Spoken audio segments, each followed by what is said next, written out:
Hello my good people, welcome to this channel. My name is Mamba and this is Talanta Stadium in Nairobi, Kenya. Shield flag installation progress as of December 2025. Today is 31st December 2025 and I want to take you through, you see, various phases of shield flag installation progress as of December.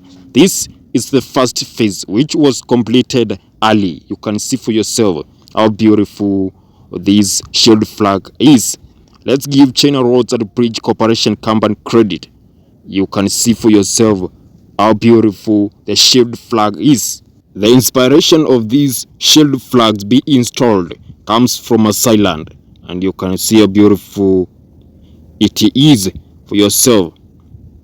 Let's give China Roads and Bridge Corporation Company credit. If you're new here, like the video and subscribe, and let's get in. I show you a second shield flag be installed on Talanta Stadium in Nairobi, Kenya. The progress as of December 2025, and that was the first shield flag, and this is the second. Is almost complete. You can see for yourself. This is second shield flag be installed on Talanta Stadium. Is almost complete. You can see for yourself. You can clearly see what I'm talking about. These shield flags are going to give Talanta Stadium a unique identity, and you can see how beautiful the stadium looks with these shield flags. This is the second shield flag, is almost complete to be installed. I want to take you also, you see another shield flag be installed. What has been done so far? This stadium is being constructed on Jamhuri grounds along Ngong Road near Dagoretti Corner, 10 kilometers west of Nairobi CBD Central Business District. And this stadium has a total capacity of 60,000 spectators. You can see what I'm talking about for yourself, how the stadium looks like with the shield flags be installed. This is another shield flag be installed. You can see for yourself the progress as of 31st December 2025. Let's give China Roads and Bridge Corporation Company credit.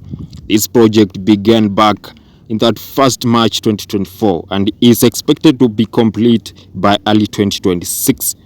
Let's give them credit. You can see how beautiful they are. The massive progress for yourself. You can clearly see what has been done so far.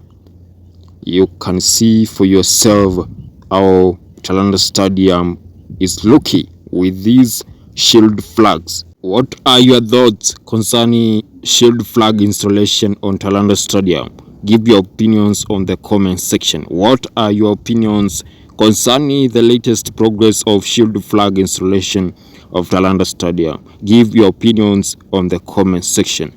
Let's keep enjoying shield flag installation as of that 1st December 2025. This is Talanta Stadium in Nairobi, Kenya. Construction progress as of that 1st December 2025 with a city capacity of 60,000 spectators.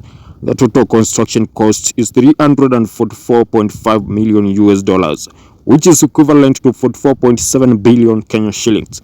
Construction company is China Roads and Bridge Corporation Company under the supervision of KDF.